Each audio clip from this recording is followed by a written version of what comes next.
ভালো আছো সবাই? আজকের বিষয় হচ্ছে শ্রীকৃষ্ণ কীর্তন কাব্য। বাংলা সাহিত্যের একটি গুরুত্বপূর্ণ টপিক। আদি মধ্যযুগ। বাংলা সাহিত্যকে যে তিনটি যুগে ভাগ করা যায়, প্রাচীন যুগ, মধ্যযুগ এবং আধুনিক যুগ। প্রাচীন যুগের একমাত্র সাহিত্য ছিল চর্যাপদ, যেটা আমরা বিগত ভিডিওতে দেখিয়েছি। মধ্যযুগকে দুটি যুগে ভাগ করা হয়েছিল, একটা আদি মধ্যযুগ আর একটা অন্ত মধ্যযুগ।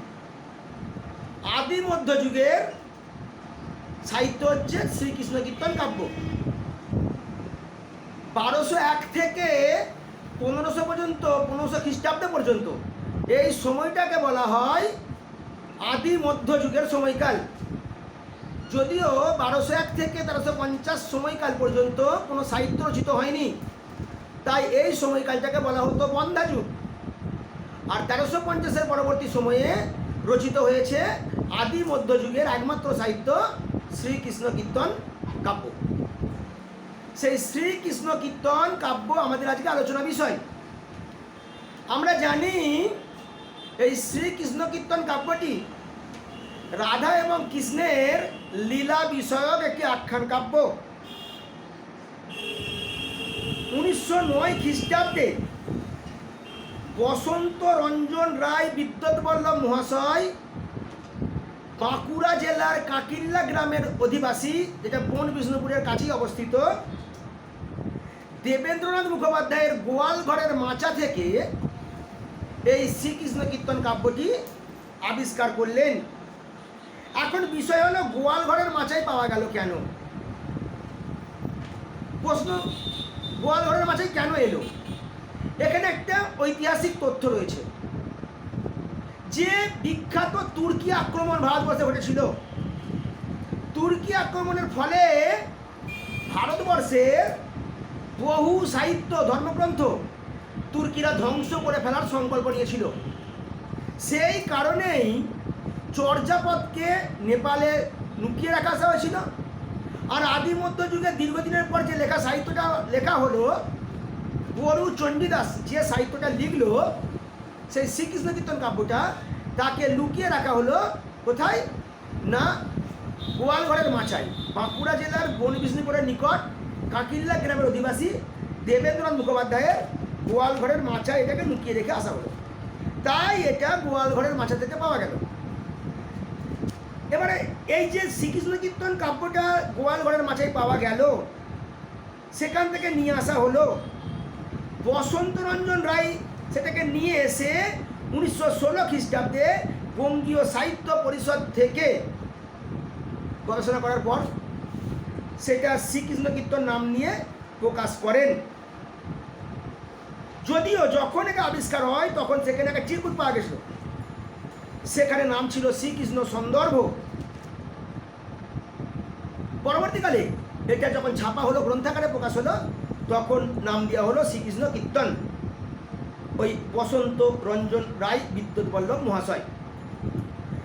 এই বইটা শ্রীনিবাস আচার্যের দৌহিত্র, মানে ভাইপো দেবেন্দ্রনাথ মুখোপাধ্যায় গ্রন্থ আকারে সংরক্ষণ করেন। এটা এখন বর্তমানে এটা কোথায় রাখা আছে জানো? এটা বর্তমানে রাখা আছে কলকাতায় 243/1 আচার্য প্রফুল্ল চন্দ্র রায় রোডের বঙ্গীয় সাহিত্য পরিষদের পুঁথিশালায় সংরক্ষণ করে রাখা রয়েছে। তোমরা গেলেই সেখানে দেখতে পাবে শ্রীকৃষ্ণ কীর্তনের পুঁথিটা কেমন ছিল। সেই শ্রীকৃষ্ণ কীর্তন কাব্যটা মধ্যযুগের প্রথম এবং শ্রেষ্ঠ কাব্যগ্রন্থ। এই কাব্যগ্রন্থটা যিনি রচনা করেছিলেন তার নাম হচ্ছে বড়ু চণ্ডীদাস, তাল পাথার পুঁথিতে লেখা। যদিও এই 4th শতকে আনুমানিক তিনি এটা রচনা করেছিলেন। তার নাম ছিল, প্রকৃত নাম ছিল অনন্ত, তাই অনেকে বলে অনন্ত বড়ু চণ্ডীদাস। যখন এই পুঁথিটা পাওয়া গেল, আবিষ্কার হলো, তখন এর প্রথম দুটো পাতা, মাঝখানে কয়েকটা পাতা, আর শেষকালে একটা মাত্র পাতা নেই, খুঁজে পাওয়া যায়নি, নষ্ট হয়ে গেছে। যে বাকি পাতাগুলো রইল সেইগুলোকেই গ্রন্থাকারে প্রকাশ করা হলো। ওই পুঁথির মধ্যে যে শ্রীকৃষ্ণ সন্দর্ভ নামটা ছিল এইখান থেকে অনুমান করে, এবং এখানে যে চরিত্র সংখ্যা রাধা এবং কৃষ্ণ, এদের যে কাহিনীকে অবলম্বন করে এইটা গ্রন্থাকারে নাম দেওয়া হলো শ্রীকৃষ্ণ কীর্তন নাম নিয়ে। মোহাম্মদ সাইদুল্লাহর মতে, বিখ্যাত সাহিত্য গবেষক মোহাম্মদ সাইদুল্লাহর মতে এই কাব্যটা 1340 থেকে 1440 সালের মধ্যে এটি নাকি রচিত হয়েছে। এটা একটা নাট্যগীতি। এই কাব্যটা রাধা কৃষ্ণের প্রেমলীলা বিষয়ক কাব্য। এই শ্রীকৃষ্ণ কীর্তন কাব্যে মনে রাখবে, এই তথ্যটা অবশ্যই মনে রাখবে, এই শ্রীকৃষ্ণ কীর্তন কাব্যে 418টা পদ আছে। রাধা কৃষ্ণের প্রেম বিষয়ক এই শ্রীকৃষ্ণ কীর্তন কাব্যে 418টা পদ আছে, 161খানা শ্লোক আছে, আর 13খানা খণ্ড আছে। আবারও বলছি, 418টা পদ আছে, 161খানা শ্লোক আছে, 13খানা খণ্ড আছে। এই 13খানা খণ্ড সম্বলিত শ্রীকৃষ্ণ কীর্তন কাব্যটা ডক্টর বিমান বিহারী মজুমদার এর নাম দিয়েছে রাধা কৃষ্ণের ধামালি। এই কাব্যটার নাম দিয়েছে। এই শ্রীকৃষ্ণ কীর্তন কাব্যে যে চরিত্রগুলো আছে, রাধা হচ্ছে নায়িকা, শ্রীকৃষ্ণ হচ্ছে নায়ক, আর একজন আছেন বড়াই, যে ছিল রাধার মায়ের পিসি, সবসময় রাধার সঙ্গেই থাকবে। এই তিনটে হচ্ছে প্রধান চরিত্র। এছাড়া আরও ছিল রাধার শ্বশুর গোল, রাধার শাশুড়ি জটিলা, রাধার ননদী কুটিলা। এছাড়া ছিলেন শ্রীকৃষ্ণের পিতা বসুদেব, শ্রীকৃষ্ণের জননী দেবকী, ছিলেন মা যশোদা, নন্দরাজ, গোপীগণ, আর রাধার ননদী কুটিলা। এই চরিত্রগুলোকে নিয়ে শ্রীকৃষ্ণ কীর্তন কাব্যটি রচিত হয়েছে। যদিও প্রধান চরিত্র তিনটি, রাধা, কৃষ্ণ আর বড়াই। স্বামী আয়ান ঘোষ যে ছিল কৃষ্ণের সম্পর্কে দুঃসম্পর্কের মামা,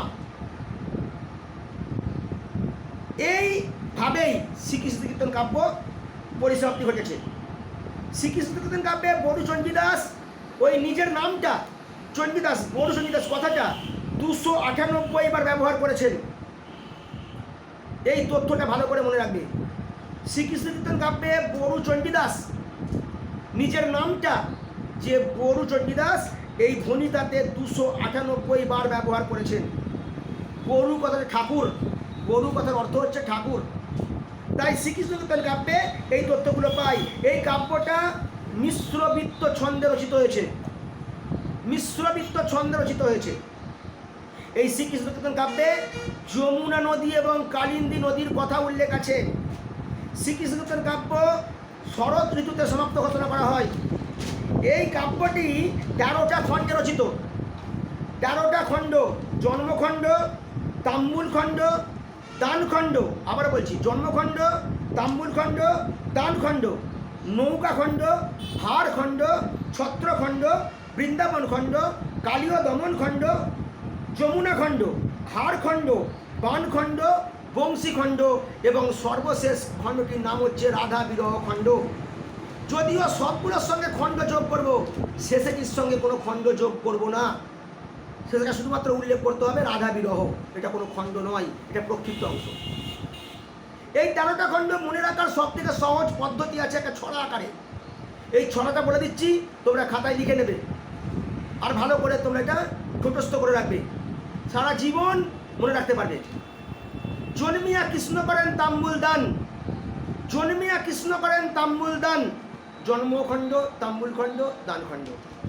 নৌকায় ভার বই যায় দিনমান, নৌকাখণ্ড, ভারখণ্ড। ছত্রপতির বৃন্দাবনে কালীয় দমন, ছত্রপতির বৃন্দাবনে কালীয় দমন, ছত্রখণ্ড, বৃন্দাবনখণ্ড, কালীয় দমনখণ্ড। যমুনাতে রাধার হার হইল হরণ, যমুনাতে রাধার হার হইল হরণ, যমুনাখণ্ড, হারখণ্ড। বান আর বংশী আনে রাধা বিরহ, বানখণ্ড, বংশীখণ্ড, এবং শেষটির নাম রাধা বিরহ। এই 13টি খণ্ডে শ্রীকৃষ্ণ কীর্তন কাব্যটি রচিত হয়েছে। 13টি খণ্ডের প্রধান বিষয়বস্তু হচ্ছে রাধা কৃষ্ণের প্রেম লীলা বিষয়ক কাহিনী।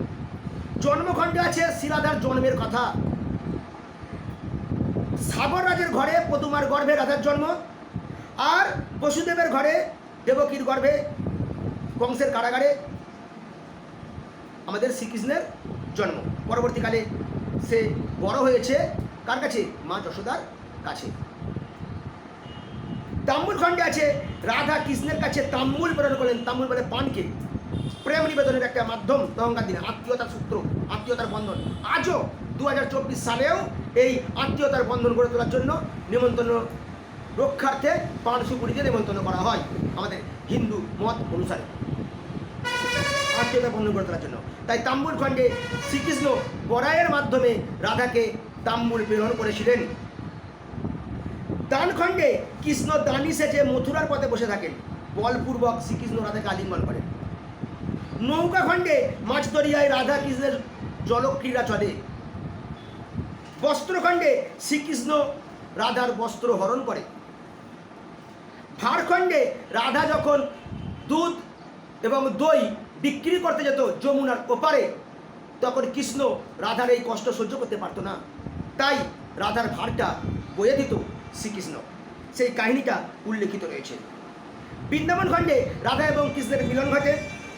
কালীয় দমন খণ্ডে কৃষ্ণ কালীয় নাগকে দমন করতে যায়। যমুনা খণ্ডে জলকেলির বর্ণনা রয়েছে। হাড় খণ্ডে শ্রীকৃষ্ণ রাধার হাড় চুরি করে এবং মায়ের কাছ থেকে তিরস্কৃত হয়। কৃষ্ণের মায়ের কাছে কৃষ্ণ তিরস্কৃত হয়, রাধা সেখানে গিয়ে অভিযোগ করেছিল। বংশীখণ্ডে বাঁশি চুরিকে কেন্দ্র করে একটা নাটকীয়তা জন্ম উঠেছিল। বানখণ্ডে শ্রীকৃষ্ণ রাধাকে মদন বান নিক্ষিপ্ত করে, ফলে রাধা মূর্ছিত হয়ে যায়। রাধা বিরহ খণ্ডে কংসকে দমন করার জন্য শ্রীকৃষ্ণ রাধাকে না জানিয়ে সে জায়গা ত্যাগ করে চলে যায়। এই কাহিনীকে কেন্দ্র করে শ্রীকৃষ্ণ কীর্তন কাব্যটি রচিত হয়েছে। শ্রীকৃষ্ণ কীর্তন কাব্য হচ্ছে শ্রীকৃষ্ণ কীর্তন কাব্যের শ্রেষ্ঠ যাত্রাপালাটার নাম হচ্ছে রাধা বিরহ। এই রাধা বিরহ অংশটাকে বলা হয় খণ্ড অংশ। এটা কোনো খণ্ড নয়, এটাকে খণ্ড বলা যায় না। এখানেই রাধা শ্রীকৃষ্ণ কীর্তন কাব্যের সমাপ্তি ঘটেছে। শ্রীকৃষ্ণ কীর্তন কাব্যের ওপর নির্ভর করে পরবর্তীকালে পদ্মপুরাণ, বিষ্ণু পুরাণ, ব্রহ্মৈত্য পুরাণ এইগুলো যেমন রচিত হয়েছে, তেমনি জয়দেবের গীত গোবিন্দটাও এর প্রভাবে প্রভাবিত হয়েছে। এই শ্রীকৃষ্ণ কীর্তন কাব্য এর সাহিত্য মূল্য পরবর্তীকালে প্রচুর, কারণ এর ওপর নির্ভর করে পরবর্তীকালে প্রচুর সাহিত্য রচিত হয়েছে। এর সমাজচিত্র সেই সময়কার ঘটনা আমরা জানতে পারি। শ্রীকৃষ্ণ কীর্তনের কাব্যের কাহিনী খুবই গুরুত্বপূর্ণ। তোমাদের বিভিন্ন পরীক্ষাতে শ্রীকৃষ্ণ কীর্তন কাব্যের কাহিনী উল্লেখ করো, এরকম একটা কোশ্চেন আসে। শ্রীকৃষ্ণ কীর্তন কাব্যের সমাজচিত্র সাহিত্য মূল্য উল্লেখ করো, এরকম একটা কোশ্চেন আসে। তাই এই কোশ্চেনগুলো ভালো করে পড়বে আর প্রত্যেকে ভালো থাকবে। আর ভালো লাগলে ভিডিওটি অবশ্যই বেশি বেশি করে লাইক, কমেন্ট এবং শেয়ার করে দেবে। ভালো থেকো। পরবর্তী ভিডিওটা দেখার জন্য সকলে তৈরি থেকো।